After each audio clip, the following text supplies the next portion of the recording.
men's intimate wear market, there are so many brands which are spending so much on TV spots and having brand ambassadors the top of the Bollywood. So obviously they are spending a lot.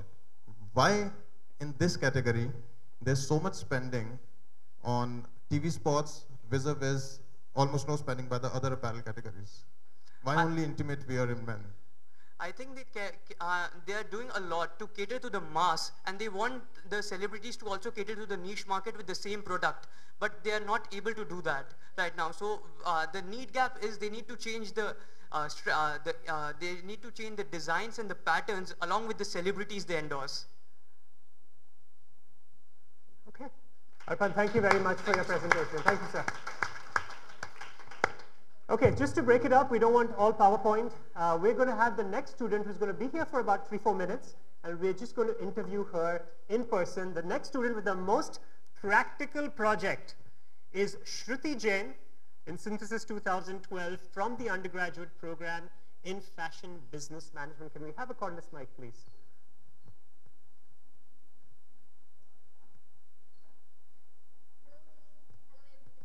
Shruti, welcome to Synthesis 2012.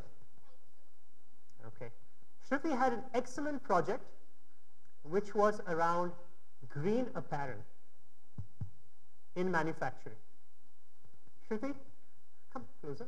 So please define for us what is green manufacturing, what is green apparel? Well, green refers to all fashion products which are created in such a way that to create a more healthier and equal world. Great. Please give us some examples of how would a company be green? That's a very good question, Mihir. Most important. There are many that was in fact my first research objective. What are the attributes that make a product green? To be called green, it's a micro concept, and there 9 attributes were listed. For example, if your product is made from a recyclable or reusable material, it can be green. If you donate a part of your sales into some restoration of restoration of wildlife corridors, tree plantation, or any other such initiative, then also the product becomes green. If you use organic material, then also the product is green. So for that, the entire research is done. Okay, you can so have a look at it. Okay, a little bit of an earthquake, but we're fine. We're back. Okay, so Shruti defined different ways an organization can be green. Now, very interestingly, Shruti, you also had different shades of green. So an organization could be dark green, or light green, or pale green, right? Well, I would quote from David Suzuki. If we really want to move towards a low polluting and sustainable society, we need to make the consumers think of their purchases. And for that, it was necessary to understand whether this concept is acceptable by the Indian consumers or not. So, going forward, after when I was doing the survey, 3 categories of Indian consumers were segregated: dark green, light green, and pale green. Dark green were those who are more affluent, they are aware about the issues, they are aware about such concepts, and are ready to accept it. Light green are those who are aware, but they still don't buy it. So my focus, they are actually the potential customers. So, and pale greens were those who were least interested in the concept. And what was the customer difference? What were the characteristics between a dark green and a light green customer? Dark green consumers were found to be more older, more affluent, and more aware compared to the light green ones. The light green they were aware, but the price was the main issue for them. They always compared the prices before going forward. So basically what Shruti is saying is, if you are a light green consumer and you see a shirt that's about 200 rupees, and if it's 250, you may not buy it. But if you're dark green, please. But if the same price is 220 and you are a light green consumer, you won't mind spending it for a noble cause.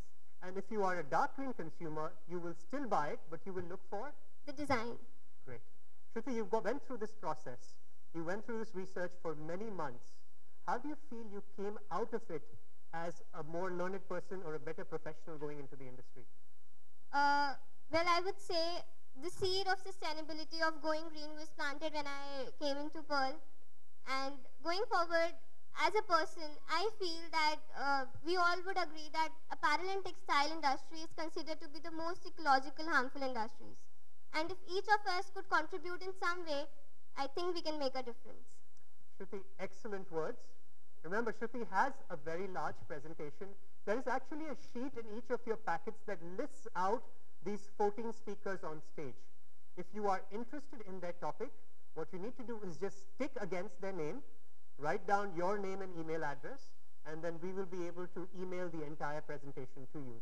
Here's an example of an undergraduate student who has taken on the double bottom line, make profits, but serve the environment too. A big round of applause for Shruti Jain. Thank you. Thank you, Shruti, for joining us on stage. Thank you, Mihir.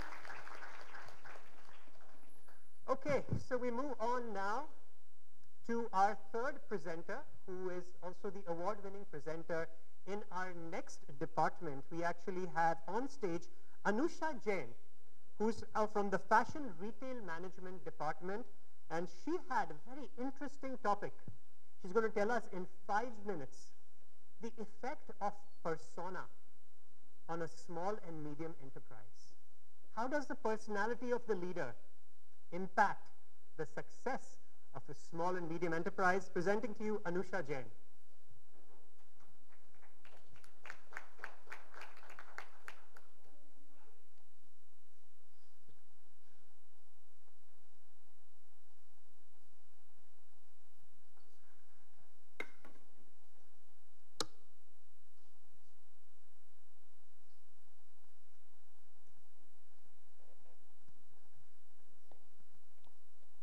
Hello.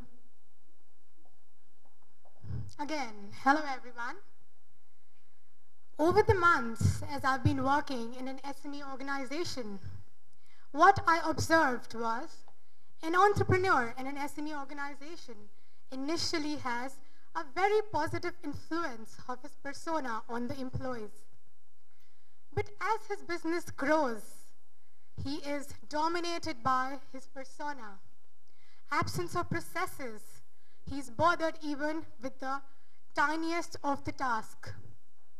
So, to start with my presentation, the title of my project was From Persona-Driven to Process-Driven, SMEs Change for Better Initiative.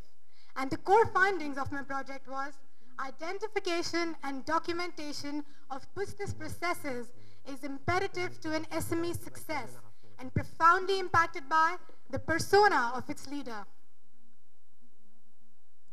The journey of my research followed a roadmap, starting with identifying of a problem in retail SMEs, followed by the literature and the past researches that showed that a lot of factors are affecting the growth of retail SMEs, like strategic influences, manager-owner characteristics, business characteristics, and a lot more factors.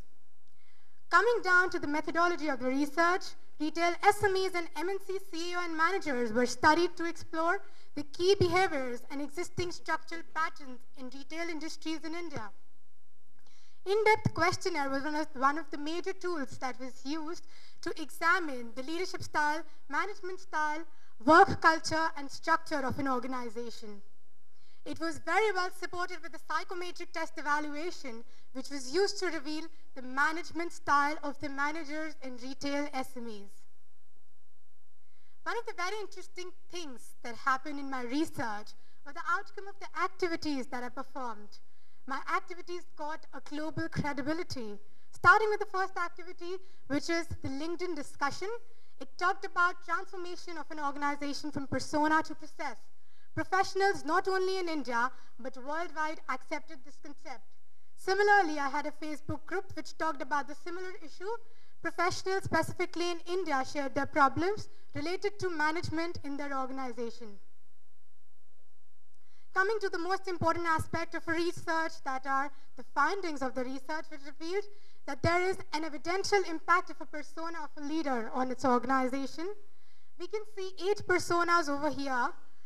Let's zoom in to one of the persona. You can see the left-hand side talks about the breakup of activities of a CEO in a day. That is the time spent on his meetings, his personal leisure, phone calls, and so on.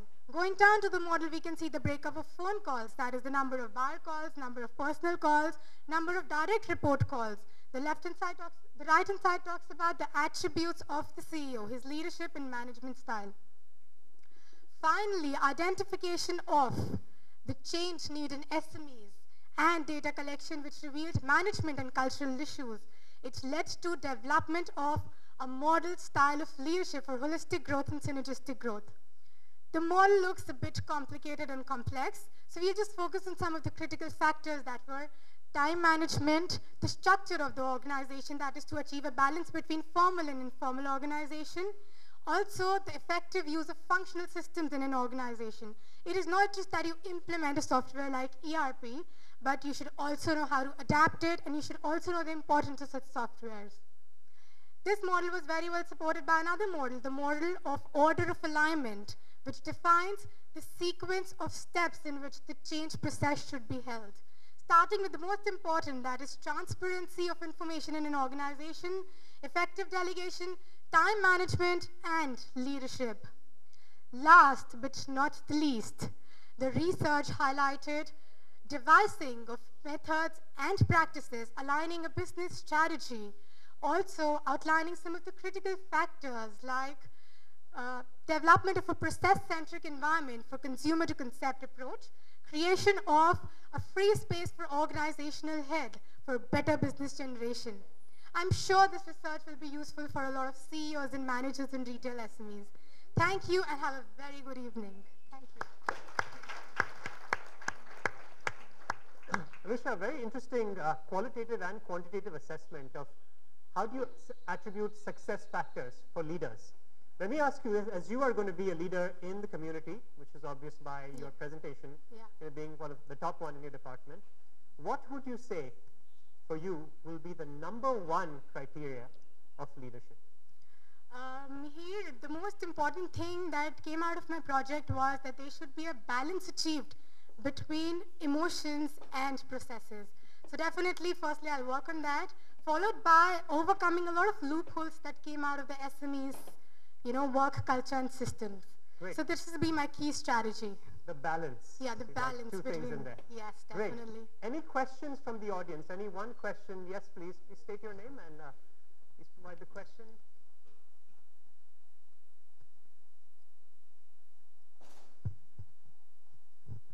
You're Shruti, right? Anusha. Sorry, Anisha, I'm Yes, sorry. yes. I'm Ramon Lamba, and very impressed with the whole presentation and Thank the you, research. ma'am. Thank you. But what I want to understand is, in an organization, you identify the qualities of the leader, that's the head of the organization. Yes. But eventually, in the real world, what happens is these traits, when they come down to the last set of people who really perform, and the success of the organization eventually depends on their performance, this whole thing is lost somewhere.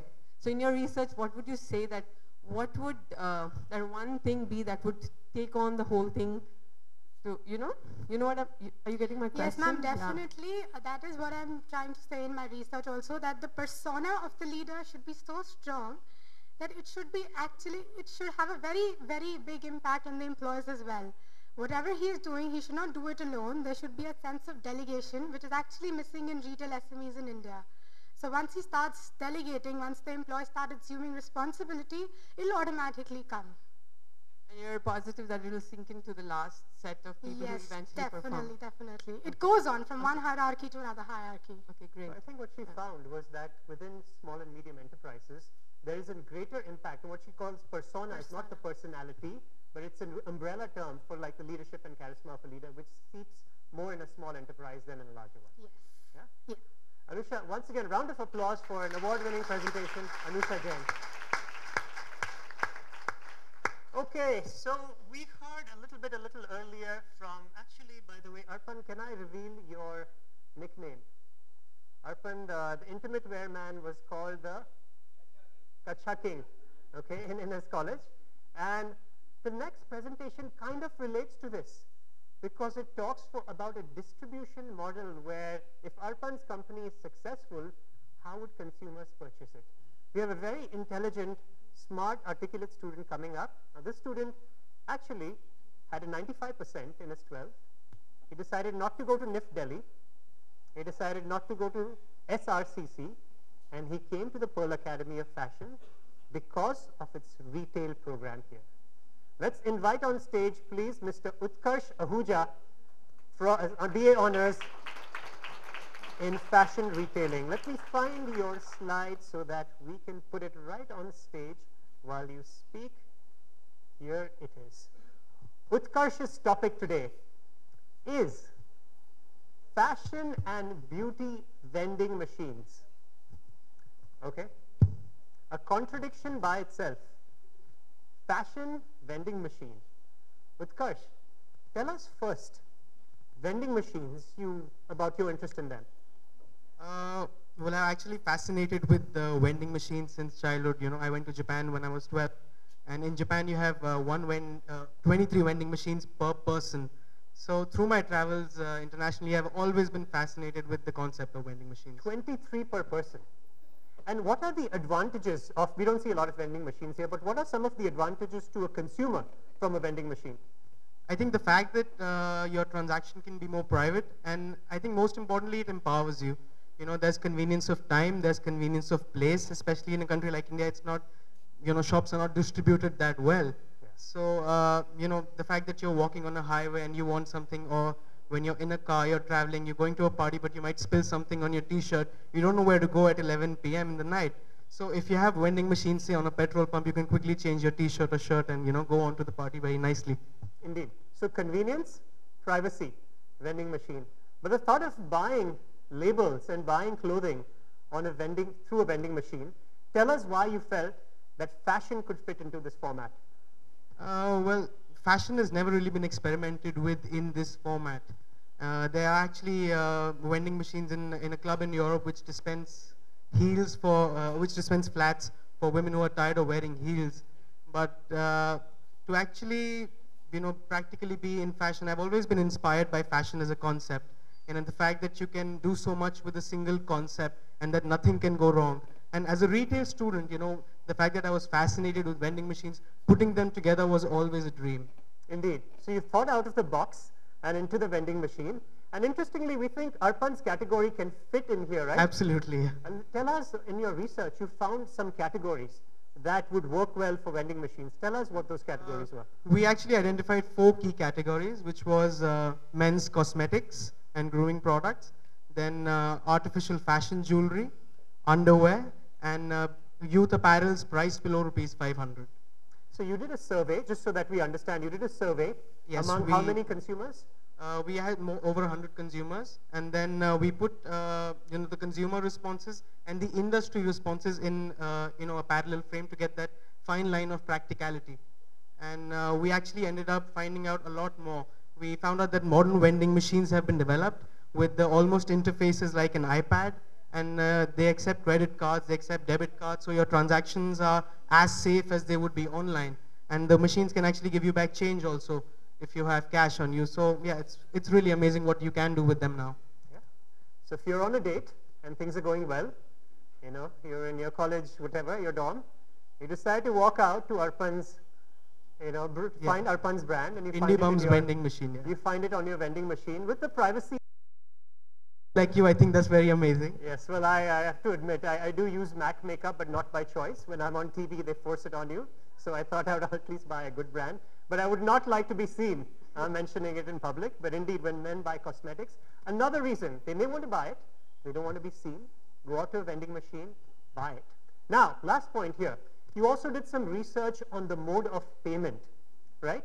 And what were the consumer responses and what they would The consumers were actually more favored towards cash, as you know, that would be the basic Indian mentality. And that was a very complex item when we went into the research, that would actually consumers be comfortable paying on a vending machine. Most of them actually were very positive about it. And besides cash, they were also very comfortable with debit cards. So, you know, it's not credit, but so there's a limit of, you know, how much can go off from your card. So debit cards was very, very comfortable for the consumer. So cash was, of course, you studied the younger consumers, right? We studied, it was actually divided in quotas, so we covered even the 60+ age group. So yeah, it was a very practical concept. Great. Utkarsh, a very fascinating study. Again, you can see his entire presentation if you just tick that box that's on your packets. Let me ask you one question unrelated to this. You've been an excellent student here at the Pearl Academy of Fashion. If you could isolate one course, one class that you felt was particularly valuable? Which one was it and why? I would say retail research, primarily because it eliminates the emotions out of your judgment. I know it's important, but the fact that when you're doing business, there has to be some scientific ground to it. But obviously emotions are important, but the fact that you have to eliminate and get into a more practical and more mathematical way of thinking is really what gets you success when you're at a more complex and at a larger scale. Indeed, in fashion institutes, visual merchandising, so forth, marketing is considered. But here's a man who values the importance of research. Any one question from the audience for Utkarsh Ahuja? Vending machines. Utkarsh, excellent work, and a round Thank of you so applause much. for an excellent student, undergraduate in fashion retailing. Okay, move on to the next person. Just to warm you up very quickly, trivia, there was a major brand that launched saris, priced very high, between 3 to 7 lakhs recently. Which was that brand? Hermes. Okay, everyone knows this. From the brands to the models, which of these 4 models has an identical and as beautiful twin sister? Is it Christy Turlington? Is it Giselle Bundchen? Is it Bar Raffaelli? Or is it Naomi Campbell? Any guesses? Snehan Shah, what's your best guess? You don't know the models. Back there, students, any guess? Back there, okay. The right answer is Giselle Bundchen, who was also Leonardo DiCaprio's girlfriend. She has a sister who's not in modeling. Let's move on to now our next, not contestant, but presenter. And before you come on, I just want to acknowledge one thing about Sourabh.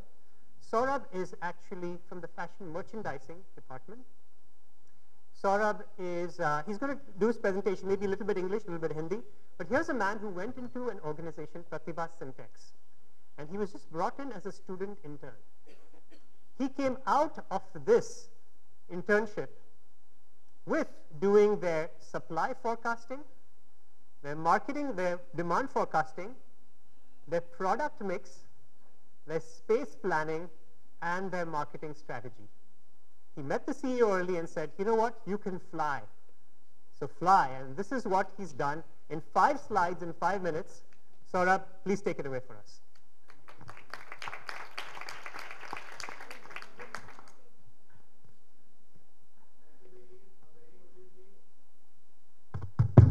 A very good evening to all present. The main objective of my project was to study the market in Indore for the development of Pratibha factory outlet and found an opportunity for the new brand. As a result of this research, it led to insight for the better demand supply forecasting and marketing strategy and customer focused product mix and pricing. Let me introduce the company. Pratibha is vertically integrated unit starting from the cultivation of crop till the final dispatch of knitted garment and generating the turnover of $125 million. And their specialty is organic cotton and recycled fiber, for which they known worldwide. Their product category include innerwear, casual wear, and high fashion. And this company is located 35 kilometers far from the Indore, and Pratibha factory outlet is located in the main city in Indore and generating the turnover of rupees 1.5 crore annually and mainly used for the clearance of surplus, but they are also selling their domestic brand through this store. As I was the first internee to do this retail project for Pratibha Syntex Limited, so I found an opportunity and challenge to prove myself in the industry. And the main objective of this research was to analyze the competitor and understand the customer buying behavior and their perception about Pratibha factory outlet for come up with the best marketing strategy for the store. And for this, conducting this research, I took a sample size of 120 male and female customer in the store between the age of 18 to 70 and get questionnaire filled and also conducted some interview with customer. And The major finding of this research was the customer were coming mainly for the surplus product, and they were coming really very frequently within a month to know about the new collection of the store.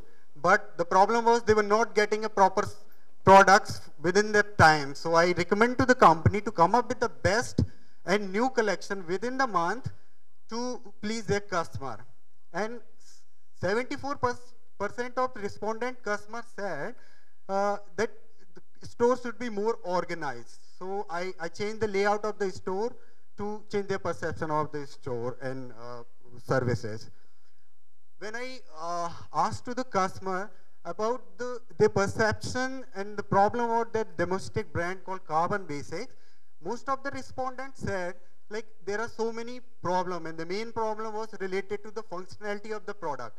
So I recommend to the company to fix some standard size measurement and maintain the quality of their domestic brand, which will stabilize their brand in indoor market.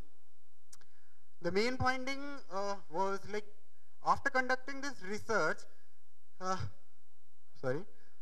conducting this research, it was very surprising for me that only through word of mouth, company was generating a turnover of 1.5. So I recommend to the company to start promoting the brand by SMS. So it will increase the footfall and conversion.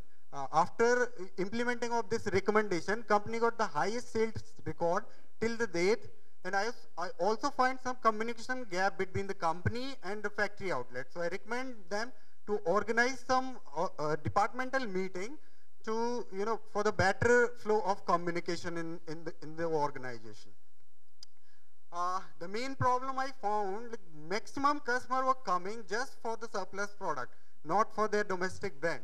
So I went to the depth of this problem, that why this is happening. So I found that domestic products were produced by outsourcers. They were production was happening outsourcers for the domestic brand, whereas the production for surplus was being in-house produced. So I recommend to the company to start in-house production for the domestic brand as well, which will maintain the quality and it is cost effective also. And also recommend to enter into the organized retail, for which I introduced one business plan, and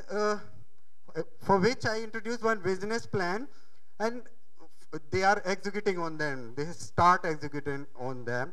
Or I recommend finally in the company, if they are focusing on the proper range planning and demand supply ratio, this will cover the merchandise planning and cost benefit analysis, best people to give services, and appropriate visual merchandise will cover the retail basics, and best service to the customer, discount and offer promotion, and influence customer perception by adding new range to the store will ensure the growth, and these all are the store profitability initiative. Finally, the brand will be stabilized. This was my main recommendation to the company to enter into the organized retail in Indore with their own brand name. Thank you. Sourabh, excellent work. Congratulations. Just take a look at this, right? Just look at the slide. The student who's gone into an organization that's 1.5 crores in sales, suggested what they should do with their visual merchandise, at the customer service, looked at product, looked at demand, supply, excellent feedback that he got from his client and from his professors. He's been the top student in his department. Any one question from the audience? Anyone has a question? Sourabh, thank you very much for joining us. Thank you, everyone. We're going to ask Sourabh's, in a second, we're going to ask his colleague from the same department in fashion merchandising to come up, male to female. Speaking of which, in the 2012 poll, who is considered the most powerful woman in the fashion world? This was actually done by Marie Claire magazine. Who is the most powerful woman in fashion, in the business of fashion, influencer in the world? Does the name Anna Wintour resonate from Vogue? She actually just topped a recent poll. Okay, let's bring out another woman in the fashion world, also who is on the intersection of business as well as fashion.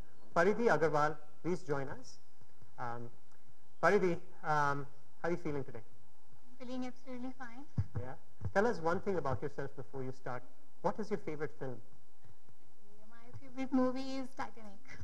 Which one? Titanic. Titanic. Okay, and favorite Hindi one that you've seen recently? The recent one is Vicky Dona. Oh, Vicky Dona. Vicky Dona. How many people liked Vicky Dona? How many did not like? Okay. Paridhi is here to talk to us about her work at the same company, but unlike her counterpart who was steeped into the business side, how do you improve business operations at Pratibha Syntex? Paridhi took a look at how to develop their autumn-winter line for 2012-2013. Paridhi, tell us a little bit about the background, the context when you came into this project. Very good evening to all present. My project is all about understanding and do the product development for an international brand, Esprit, for its fall-winter 2012-13 collection. The background of the company includes, firstly, the Pratibha Syntex Limited is a vertically integrated unit. It has its spinning, dyeing, finishing, manufacturing, and exports, all processes done under one roof. It has $125 million turnover. Its major clients include CNA, Woolworths, Zara, Esprit. Its major product lines are nightwear, high fashion garments, and activewear. Okay. So you were brought into Pratibha Syntex to look at the collection that would work for its buyer, Esprit, correct? Yes. And for that you did some research, right? Tell us where you went around the country to do your research. For the research, I had been to various places of the country like Indore, Delhi, and Ludhiana. There I met with several retailers and consumers in person and analyzed the data and also took a lot of pictures. Took a lot of pictures of the styles of the latest fashion trends in vogue. And the research also focused studying various fashion forecasting sites like stylesite.com. And I then analyzed the brand Esprit's and its customers' tastes and sensibilities and focused niche market. Okay. So here Paridhi has done a combination of some literature search, some fashion forecasting trends, and actually gone out and taken photographs of consumers to try and understand a very subjective area. How does this student come into a large organization and advise their client on what type of product, what type of line they should have? This is the way she did it. Please tell us about the actual line that you presented. The actual line I presented includes a lot of styles like an oversized tunic, double-layered terry twill tunic with a poly georgette lining, and sequin t-shirts, an oversized sweater top, like that. Okay. And if you had to come up with the specific recommendations on colors, on please tell us what they were.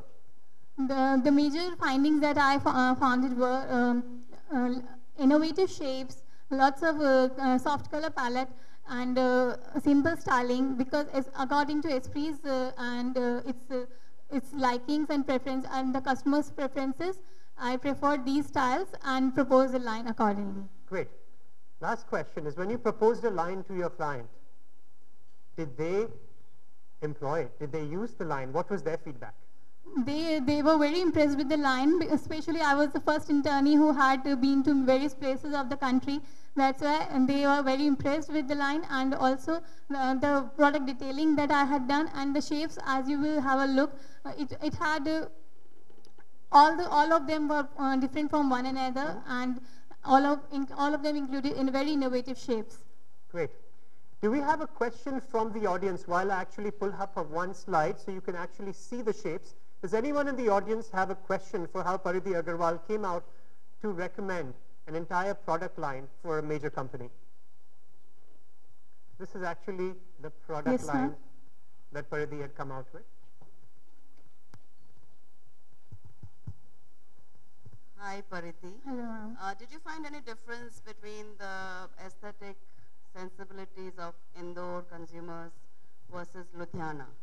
Yeah, definitely, ma'am. As these are two-tier cities, so they were Ludhiana had few competitor brands of S-Free, but in the Indore had a little bit better that I found it, but somewhere almost the same. So in terms of silhouettes, colors, fabrics, the styling, were they very different? There were not much difference there. Okay, thank you. Okay, Paridhi, thank you very much. Paridhi, hold on, there is actually a special guest. We have Paridhi's dad here, right? Yes. Where are you, sir? Are you back there? Can we get a mic, please, for just 1 second to Paridhi's dad? Thank you so much for joining us here and for being the force behind Paridhi's work over here. We have a trivia question for you, sir. So just from there, please tell us the one thing that you admire most about your daughter.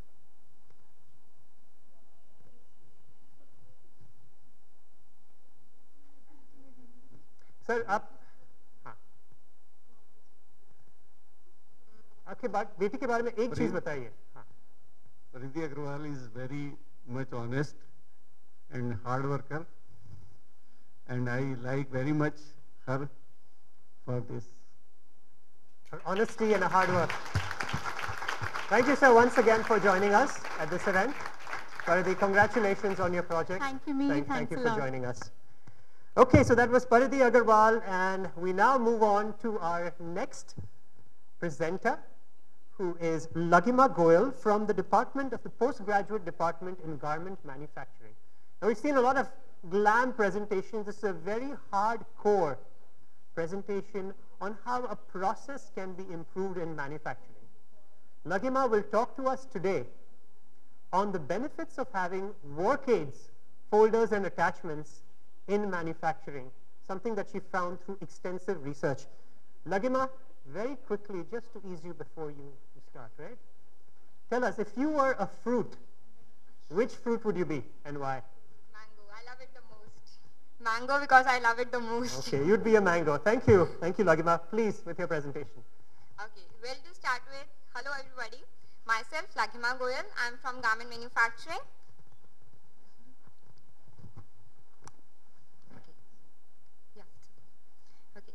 In Indian apparel industry, productivity can be increased by clubbing 2 or more operations together using attachments and folders. And this could be seen, as my topic suggests, effects of work aids and attachments in manufacturing organization. There's only a need for manufacturer to think, as there is always a better way to do things. Indian apparel industry has been a bread earner for more than 3.3 million families in India. So to cater to that, it's time to reinvent the entire apparel industry. And this can be done by increasing productivity, which can further be done by investing in HR. HR is basically training is not a cost, it's an investment. And manufacturers should need to understand this. And secondly, investment in innovation, that is attachments and folders. As said, productivity is now the name of the game. Either technology upgrade or perish. Very well said. Apparel making is a manufacturing activity, so without the use of attachments and folders, there is not much headway in productivity. I would like to tell something about attachments and folders. Attachments are the apparatus fitted on to the sewing machines. They give another set of fingers to the operators and helps the operator to perform a specific function at a faster speed. Employees are always an escalating cost factor for the companies, whereas attachments are one-time investment. This can be proved by the example I taken for the particular style. There are 2 operations in the old method, that is without the use of attachments and folders. First operation was to attach the lace to the front panel and the next was to overlock. Whereas with the help of an attachment and folder, we got clubbed 2 operations into a single, so the lace could be attached to the front panel along with the overlock machine, and the time taken was just 29 seconds. So the improvement led to around 97%, and moreover the interesting thing is, on the order quantity of around 14,100 pieces, we could easily save 8,460 rupees. Like as seen with the image, the first operation was to attach the lace to the front panel. Then the next image goes with the overlock to the front panel. Whereas in the new process, that is with the attachments and folders, both the operations could be done with a single operator, and that too with the help of the tape folder. Yes, think beyond the factor-driven industry. It leads to the motto of the manufacturers before 2005 and 2012 onwards. Before 2005, the motto of manufacturers, for them expansion implied only and only adding new machines to the organization. Whereas after 2012, that is 2012 onwards, it has become an innovation-driven industry. Adding specialized attachments to the machines lead to greater quality and productivity, and an organization can achieve larger goals. As said, a good manufacturer is never satisfied with the present achievements, so there is always a scope for further study. Productivity can be enhanced by folders and attachments, but it is not only the productivity. We can enhance finishing and cutting too. Like as seen with the image, the operation was to put crinkle onto the long skirt. The two operators got indulged in this operation. Whereas with the help of this workade, we attach the workade and the skirt to the table, and then a single operator could easily do this operation. So to conclude with, I would like to say that the competitiveness of an industry is often linked to its productivity. So to retain the competitiveness, management should know the importance of attachments and folders. Thank you. Laghima, very good. Short and sweet. Thank you, Mihir. Yes, the importance of workades in productivity. You know, you studied this from an Indian example, but if you were just to compare it to international cases, are people using more workades, even in Asia, in our neighboring countries, more than they are in India? Yes, people are using, they are basically productivity for them means the use of workades and attachments. But in India, manufacturers are more into like traditional style of working, so they're not putting much efforts to use attachments and folders. Great. Any one question from the audience for Laghima and the use of workades in manufacturing? If not, can we give her a wonderful round of applause for an excellent project? Thank you, Mihir. Thank you, Laghima. You did great. Okay, just before this, here's another trivia very quickly. Which famous designer is quoted as saying, "Fashion has become a joke. The designers have forgotten that there are women inside the dresses. Most women dress for men and want